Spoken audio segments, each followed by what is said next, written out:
इस खबर के प्रायोजक हैं Mahadevi higher secondary school, Tiwaripur, Sidhari, Azamgarh. Admission जारी। विधानसभा अतरौलिया के समस्त सम्मानित जनता को और जनपदवासियों को होली की ढेर सारी शुभकामनाएं। निवेदक आजमगढ़ का बेटा ब्रिजेश दुबे।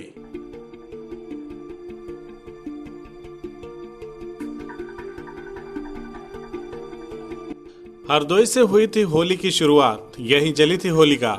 हरदोई में आज भी मौजूद है वो कुंड जहां जली थी होलिका। हिरण्यकश्यप की राजधानी थी हरदोई, जिसे जाना जाता है हरिद्रोही के नाम से। प्रहलाद कुंड के नाम से स्थित वह स्थान जहां जली थी होलिका, भगवान नरसिंह ने यहीं लिया था अवतार। होलिका की राख उड़ाकर मनाई जाती थी होली। कोरोना महामारी के बीच देश भर में 29 मार्च को होलिका दहन किया जाएगा। इस होली के त्यौहार की शुरुआत हरदोई से हुई थी, क्योंकि हिरण्यकश्यप की राजधानी रही हरदोई में ही होलिका जली थी और यहीं से पूरे देश में होली की शुरुआत हुई थी।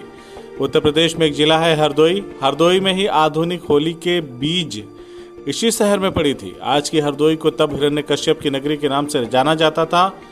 वही हिरण्यकश्यप जो खुद को भगवान से बड़ा बताने लगा था। सबसे पहले ये जान लीजिए कि हरदोई का नाम हरिद्रोही कैसे पड़ा। हरिद्रोही का मतलब होता है भगवान का शत्रु। हिरण्यकश्यप भगवान को बिल्कुल नहीं मानता था, इसीलिए हिरण्यकश्यप की राजधानी का नाम हरिद्रोही था, जो आज का हरदोई नाम से जाना जाता है। प्राचीन काल से ही मान्यता है कि इसी हरदोई में हिरण्यकश्यप की बहन होलिका जलकर राख हो गई थी और उसी के बाद से यहाँ के लोगों ने खुश होकर होली का उत्सव मनाया था। हिरण्यकश्यप भगवान विष्णु से शत्रुता रखता था और उसका बेटा प्रहलाद भगवान विष्णु का परम भक्त था।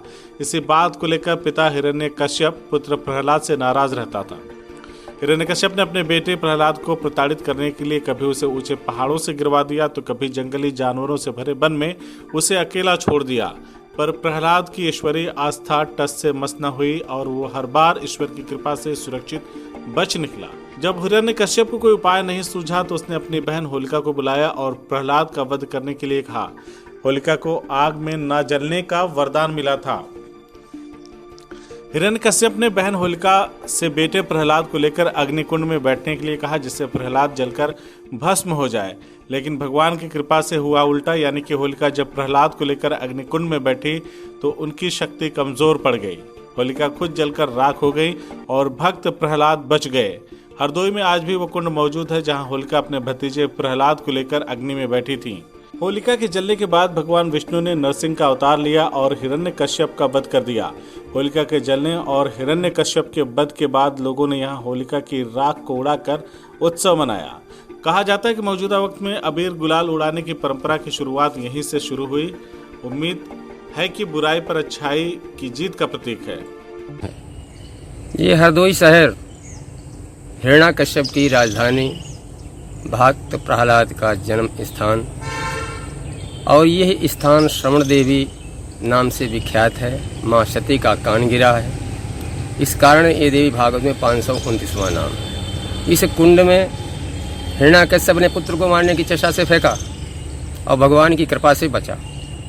उसके पश्चात होलिका ने अपने भतीजे को मारने के लिए 1 साल जो उसके पास थी, जिसमें वरदान था, उसे ओढ़ने के बाद आग नहीं चपेट में लाती थी, उसको ओढ़ करके बैठ गई। होलिका से के सर पर से तो ऐसा भगवान की कृपा हुई, वो साल तो उड़ गई और वो जाके होलिका के ऊपर गिरी। होलिका स्वयं भस्म हो गई, प्रहलाद बच गया। यहाँ पर आने जाने वालों के सारी मनोकामनाएं पूरी होती हैं। ये ऐतिहासिक, धार्मिक, पौराणिक स्थान है। अच्छा, होली यहाँ पे कब से शुरू हुई है, ये उसके बाद क्या है? अब इतना तो लंबे अंतराल से नहीं बता पाएंगे। न जाने जब ये त्रेता युग की बात है, इधर युगों के इनसे ये चल रहा है और सारे भारत में, सारे विश्व में यहाँ से ही होली का प्रादुर्भाव हुआ है। क्योंकि ये प्राचीन स्थान है प्रहलाद कुंड का, यहाँ पे होलिका दहन सबसे पहले यहीं से ही प्रारंभ होता है उसका। उसके बाद और जगह शहर में मनाई जाती है। बहुत ही प्राचीन कुंड है, प्रहलाद जी का स्थान है प्रहलाद कुंड करके, और बहुत ही मान्यता है इस स्थान की।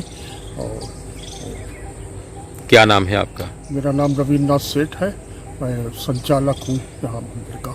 CIB इंडिया न्यूज की सभी खबरों को देखने के लिए लाल रंग की बटन को दबाकर चैनल को सब्सक्राइब जरूर करें, घंटी जरूर दबाएं ताकि हमारी सभी खबरों के नोटिफिकेशंस आप तक पहुंचते रहें।